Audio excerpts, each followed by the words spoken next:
Welcome back to exam गुरु। दोस्तों, आज है 16 फरवरी और 16 फरवरी को करंट अफेयर्स के जितने प्रश्न बनेंगे उन सभी प्रश्नों को हम इस वीडियो में देखेंगे। प्रश्नों के उत्तर के साथ साथ हम उन प्रश्नों से रिलेटेड फैक्ट्स भी आपको बताते चलेंगे। तो इस वीडियो को बिना स्किप किए हुए शुरू से अंत तक देखिएगा और वीडियो पसंद आए तो लाइक और शेयर करना ना भूलिएगा। चलिए हम वीडियो को अब शुरू करते हैं। तो आज का पहला प्रश्न है कि भारत और फिनलैंड के बीच बाह्य अंतरिक्ष के शांतिपूर्ण उपयोग के क्षेत्र में हुए सहमति पत्र को किसने मंजूरी दे दी है? सही आंसर हो जाएगा सी ऑप्शन, केंद्रीय मंत्रिमंडल ने। आपको बता दूं कि प्रधानमंत्री नरेंद्र मोदी की अध्यक्षता में केंद्रीय मंत्रिमंडल ने हाल ही में भारत और फिनलैंड के बीच बाह्य अंतरिक्ष के शांतिपूर्ण उपयोग के क्षेत्र में हुए सहमति पत्र को मंजूरी दे दी है। इस एमओयू पर हस्ताक्षर नई दिल्ली में जनवरी 2019 में किए जा चुके हैं। अगले क्वेश्चन की ओर बढ़ते हैं हम लोग।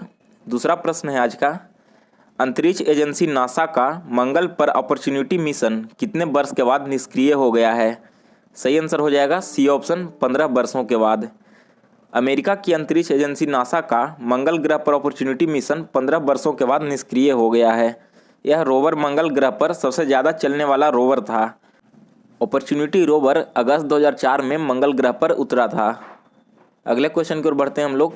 जलवायु परिवर्तन से निपटने के लिए किसने भारत जलवायु समाधानों का नेतृत्व कर रहा है नाम का प्रकाशन जारी किया है? सही आंसर हो जाएगा डी ऑप्शन, जलवायु परिवर्तन मंत्रालय ने। हाल ही में जलवायु परिवर्तन मंत्रालय ने हाल ही में भारत जलवायु समाधानों का नेतृत्व कर रहा है नाम का प्रकाशन जारी किया है, जिसमें जलवायु परिवर्तन से निपटने भारत के द्वारा की गई कार्रवाइयों का उल्लेख किया गया है। अगले क्वेश्चन की ओर बढ़ते हैं हम लोग। चौथा प्रश्न है आज का, सीवीडीटी के चेयरमैन सुशील चंद्रा को किसने नया चुनाव आयुक्त नियुक्त किया है? सही आंसर हो जाएगा सी ऑप्शन, रामनाथ कोविंद ने। भारत के राष्ट्रपति रामनाथ कोविंद ने हाल ही में सीवीडीटी के चेयरमैन सुशील चंद्रा को नया चुनाव आयुक्त नियुक्त करने के लिए मंजूरी दे दी है। वे आईआईटी स्नातक और 1980 बैच के इंडियन रेवेन्यू सर्विस के अधिकारी हैं। अगले क्वेश्चन की ओर बढ़ते हैं हम लोग। आज का पांचवा प्रश्न है, पिछले एक दशक में पुरुष की एकल टेनिस रैंकिंग में शीर्ष 100 में पहुंचने वाले तीसरे भारतीय खिलाड़ी कौन बने हैं? सही आंसर हो जाएगा प्रजनेश गुणेश्वरन। प्रजनेश गुणेश्वरन ने 6 स्थानों की छलांग के साथ पुरुष एकल टेनिस रैंकिंग के शीर्ष 100 में जगह बना ली है, जो उन्होंने 97 तक ले गई। इसके साथ सोमेश्वर देवबर्मन और यूकी भावरी के बाद पिछले एक दशक में शीर्ष 100 बैरियर में टूटने वाले गुणेश्वरन तीसरे भारतीय खिलाड़ी बन गए हैं।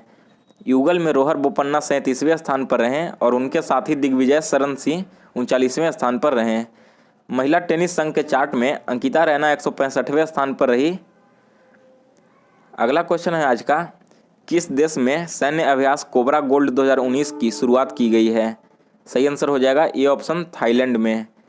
थाईलैंड और संयुक्त राज्य अमेरिका का वार्षिक कोबरा गोल्ड सैन्य अभ्यास थाईलैंड में शुरू किया गया है। इस सैन्य अभ्यास में एशिया प्रशांत क्षेत्र का सबसे बड़ा सैन्य युद्धाभ्यास माना जाता है। अगला क्वेश्चन है हमारा, निम्न में से किस देश ने हाल ही में किसी भी इमरजेंसी सेवा के लिए डायल 112 आपातकालीन हेल्पलाइन नंबर शुरू किया है? सही आंसर हो जाएगा सी ऑप्शन, भारत ने।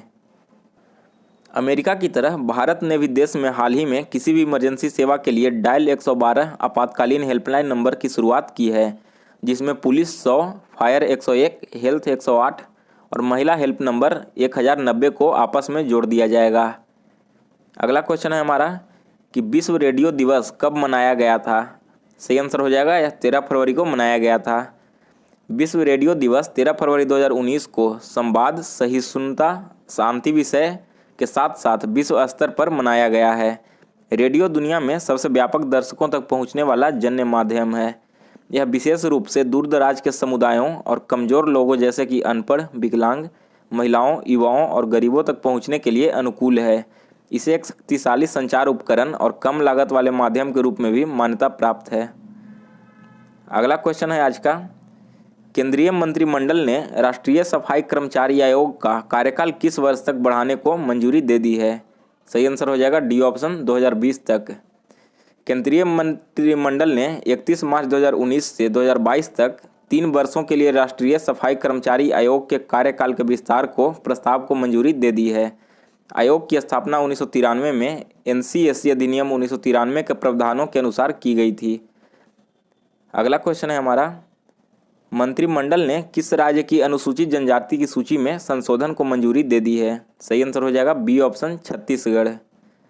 केंद्रीय मंत्रिमंडल ने संविधान आदेश विधेयक 2016 में आधिकारिक संशोधनों के प्रस्ताव पर कैबिनेट नोट को अपनी मंजूरी दे दी है ताकि छत्तीसगढ़ की अनुसूचित जनजातियों की सूची को संशोधित किया जा सके।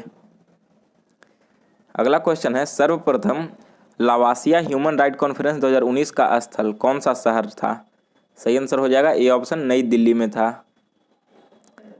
अगले क्वेश्चन की ओर बढ़ते हैं हम लोग। नेक्स्ट प्रश्न है हमारा, भारत ने 13 फरवरी 2019 को किस राष्ट्र के साथ अपना तीसरा पर्यावरण मंच आयोजित किया? सही आंसर हो जाएगा सी ऑप्शन, जर्मनी के साथ में। Clean air greener economy theme के साथ तीसरा इंडो जर्मन एनवायरनमेंट फोरम 13 फरवरी 2019 को नई दिल्ली में आयोजित किया गया था। भारत और जर्मनी का पिछले 60 वर्षों में एक समृद्ध सहयोग है प्राकृतिक संसाधन प्रबंध, शहरी पर्यावरण संरक्षण और जलवायु परिवर्तन अनुकूल जैसे क्षेत्रों में। अगला क्वेश्चन है, केंद्रीय जांच ब्यूरो ने पिछले कितने वर्ष में 4100 से अधिक सरकारी कर्मचारियों के खिलाफ भ्रष्टाचार के मामले दर्ज किए हैं? सही आंसर हो जाएगा 3 वर्ष। CBI ने पिछले 3 में 4100 से अधिक सरकारी कर्मचारियों के खिलाफ भ्रष्टाचार के मामले दर्ज किए हैं, जबकि पिछले महीने अपने 2 पूर्व वरिष्ठ अफसरों को आपसी खींचातानी के बीच कुल 67 मामले दर्ज किए गए हैं। अगला क्वेश्चन है, किस राज्य की सरकार ने एक सार्वभौमिक वृद्धावस्था पेंशन योजना की घोषणा की जिसे मुख्यमंत्री वृद्धजन पेंशन योजना कहा जा रहा है? सही आंसर हो जाएगा ए ऑप्शन, बिहार। बिहार सरकार ने 60 वर्ष से अधिक उम्र के सभी लोगों के लिए एक सार्वभौमिक वृद्धावस्था पेंशन योजना मुख्यमंत्री वृद्धजन पेंशन योजना की घोषणा की है। यह योजना 1 अप्रैल 2019 से लागू होगी। उन वरिष्ठ नागरिकों को छोड़कर जो सरकारी सेवा से सेवानिवृत्त हो चुके हैं, सभी जाति, धर्म या समुदाय के होने के बावजूद 400 रुपये मासिक पेंशन के लिए पात्र होंगे। अगला क्वेश्चन है, अमेजन के CEO जेफ बेजोस ने किस वर्ष समाज की भलाई के कामों के लिए सबसे अधिक 14,200 करोड़ रुपए डोनेट किए हैं? सही आंसर हो जाएगा बी ऑप्शन, 2018 में।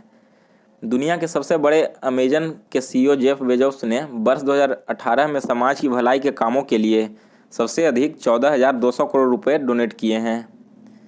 अगला क्वेश्चन है, क्रीडाई यूथकॉन 19 का स्थल कौन सा रहा? सही आंसर हो जाएगा सी ऑप्शन, कोलकाता।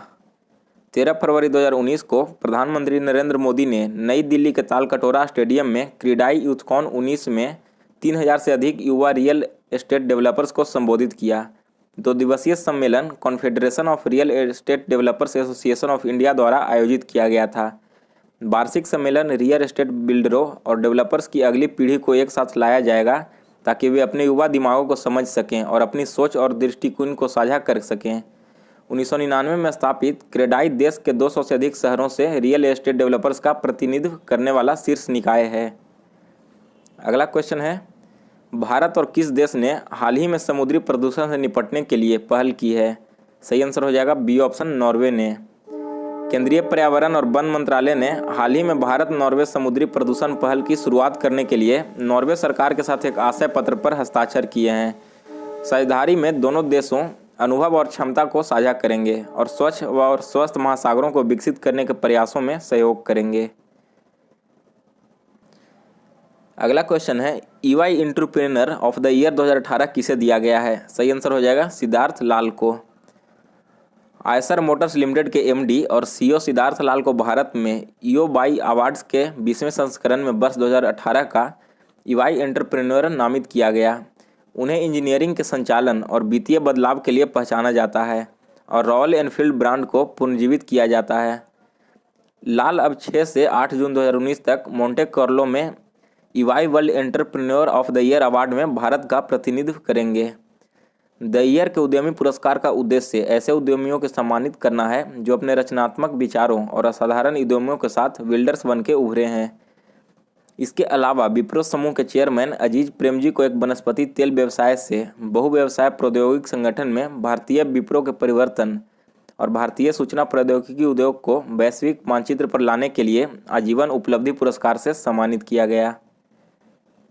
अगला क्वेश्चन है, किस देश की मित्सुबिशी कंपनी ने D5 टेरेन नाम से सस्ती कैपर वैन लॉन्च की है? सही आंसर हो जाएगा जापान। मित्सुबिशी जापान की कंपनी है। जापान की मित्सुबिशी कंपनी ने D5 टेरेन नाम से सस्ती कैपर वैन लॉन्च की है, जिसकी कीमत 25 लाख रुपए है, जबकि ऐसी गाड़ियों की कीमत भारत में 80 लाख रुपए से शुरू होती है। इन गाड़ियों में खाना बनाने से लेकर सोने तक की सुविधा होती है। अगला क्वेश्चन है, सऊदी अरब के क्राउन प्रिंस ने किस देश के विदेश मंत्री को करीब 67 लाख रुपयों का तोहफा दिया है? सही आंसर हो जाएगा सी ऑप्शन, पाकिस्तान को। सऊदी अरब के क्राउन प्रिंस मोहम्मद बिन सलमान ने हाल ही में पाकिस्तान के विदेश मंत्री को करीब 67 लाख रुपयों का तोहफा दिया है। उन्होंने विदेश मंत्री शाह महमूद कुरैशी को रोलेक्स की एक घड़ी, रत्नजड़ित पेन, रत्नजड़ित सोने की चेन और एक अंगूठी दी है। तो ये थे 16 फरवरी के करंट अफेयर्स। आपको वीडियो पसंद आया हो तो इसे लाइक और शेयर कीजिएगा, और अभी तक आपने इस चैनल को सब्सक्राइब नहीं किया है तो जल्दी से चैनल को सब्सक्राइब करके बेल नोटिफिकेशन को भी ऑन कर लें, ताकि आगे आने वाली हर एक वीडियोज़ की नोटिफिकेशन आपको सबसे पहले मिलती रहे।